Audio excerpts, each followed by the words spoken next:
Hey everyone, Duke Nougat 3D here with another mask in my collection to review for you guys, and today I have for you my United States M2A2 Army service mask.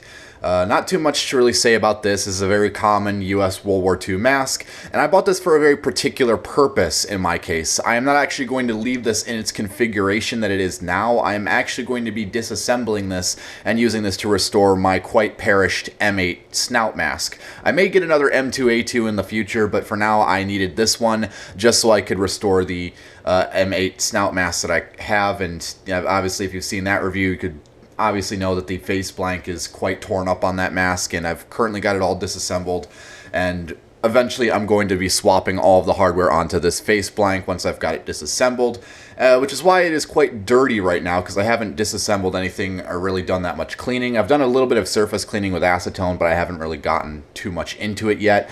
But anyhow, a little quick note on the history. The M2 series service masks were developed in the latter half of the 1930s, coming out of trials with injection molded face pieces. Most notably the E32R35 face piece, which would later become the Wilson WIG F2 or F1, whatever it's called, and a variety of Polmasan face pieces, which Moulash can tell you more about, and I'm sure he's reviewed by now.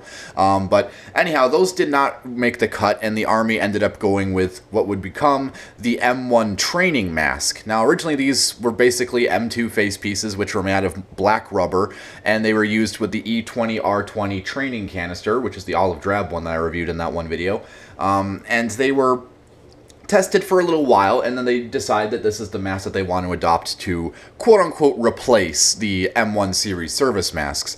The original M2 service mask was made out of black rubber. The original face pieces were originally contracted by Acushnet, but were also later made by Goodyear, Firestone, and a variety of other companies as the years led into World War II.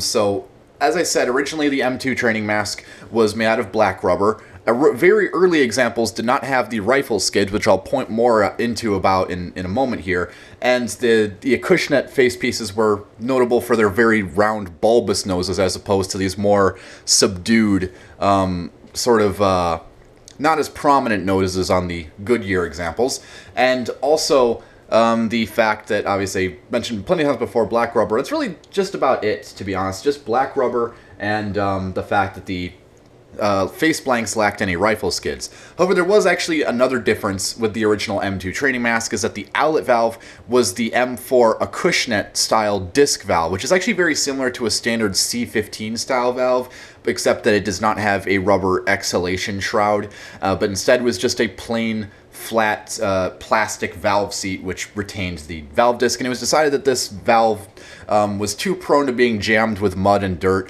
and so around the later half of 1939, the M2 service mask was updated as the M2A1, in which the M4 Acushnet valve was swapped for a M5 Connell valve, which is the more common type you'll see. It's actually very rare to find original M2 training and service masks. In fact, I don't even know of any existing M2 service masks. All of the original M2 face pieces I've seen out there are in training configuration with the E20R20 or early green painted M1 canisters. Anyhow, the M2A1 was issued both as a training and as a service mask, but it was not until much later when it became more widely popular as a service mask, because at this point we were mostly seeing them as training masks with E20R20 or M1 filters, as stated before. And again, originally the M2A1 training mask was produced out of black rubber, much like the original M2. However, this was later upgraded to the more common Class B gray rubber, which would become more common with the United States service masks around this period.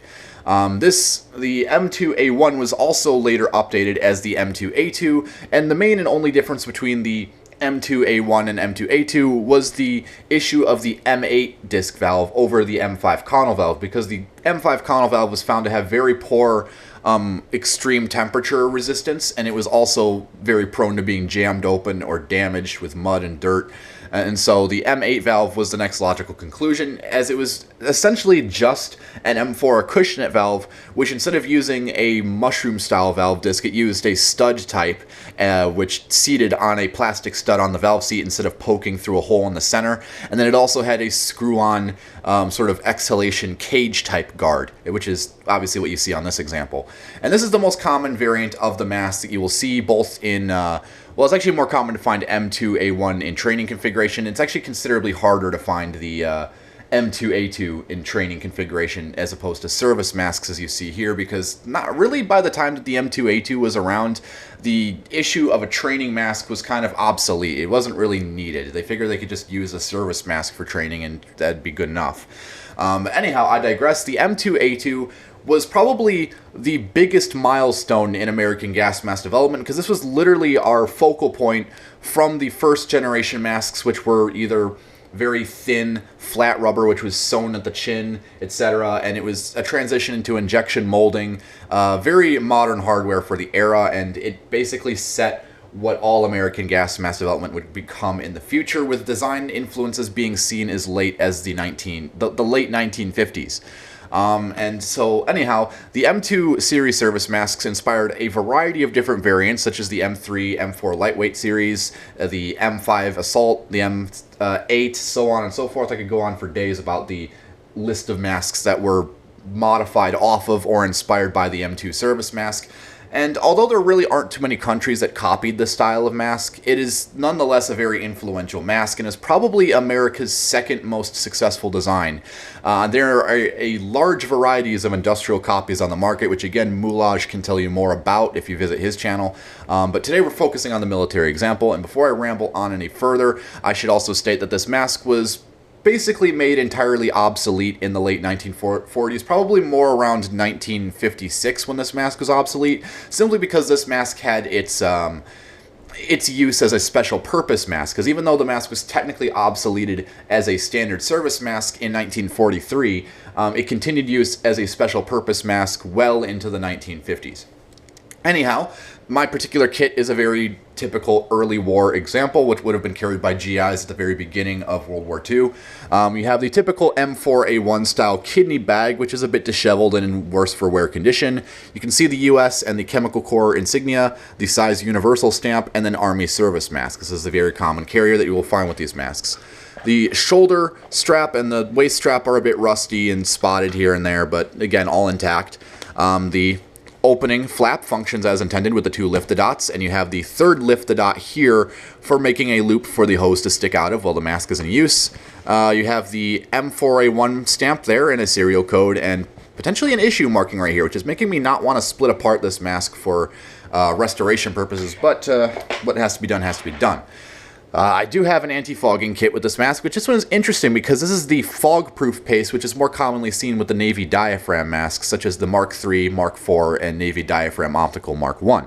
And this is different because instead of a wax crayon type stick or just a simple impregnated cloth, this has just the cloth, but it also has a tube of paste, the fog-proof paste itself, which as you can see is a little bit dilapidated, but it's all intact and it's not corroded or damaged or anything, and it's still all there, so very happy about that. Don't have one of these, and I might just stick this with my Navy diaphragm Mark IV since I won't be keeping this mask in an M2A2 configuration for very long.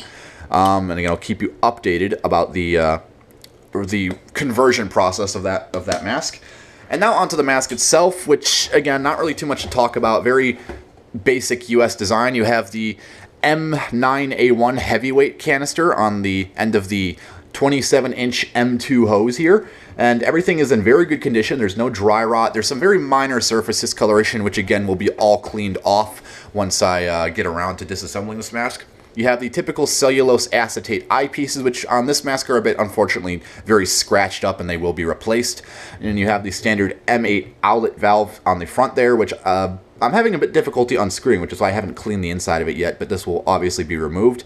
And you have the 6-point M4 self-centering head harness, which was the M2 series masks that either use the M4 harness as you see here, or it used the M2A1 style harness, which had a rectangular head pad and was made out of the gray, Class B gray elastic material. Really nothing much else to see externally. Again, this is a very typical design. Not plenty of people have probably covered it. You can see the US and Universal stamps on the forehead, or at least hopefully you can, because my lighting is atrocious at the current moment.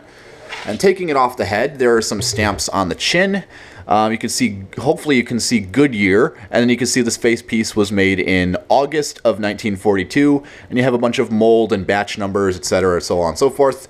And really, there's nothing to see on the interior. There's just the TISO deflectors and the outlet valve port, and that's all there is to see, because the nose cups did not become standard until the M3 and M4 service masks.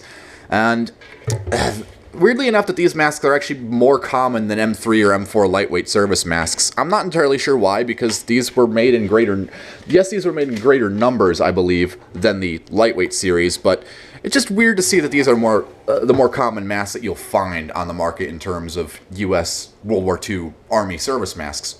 Anyways, I digress. That's really all I have to say on this, and I just wanted to give you a good look at what this mask is like before I end up disassembling it for restoration. So that being said, I'm Duke Nuka 3D. Hope you all enjoyed. If you have any comments, questions, corrections, or concerns, drop them down in the comments below, and I'll see you all later.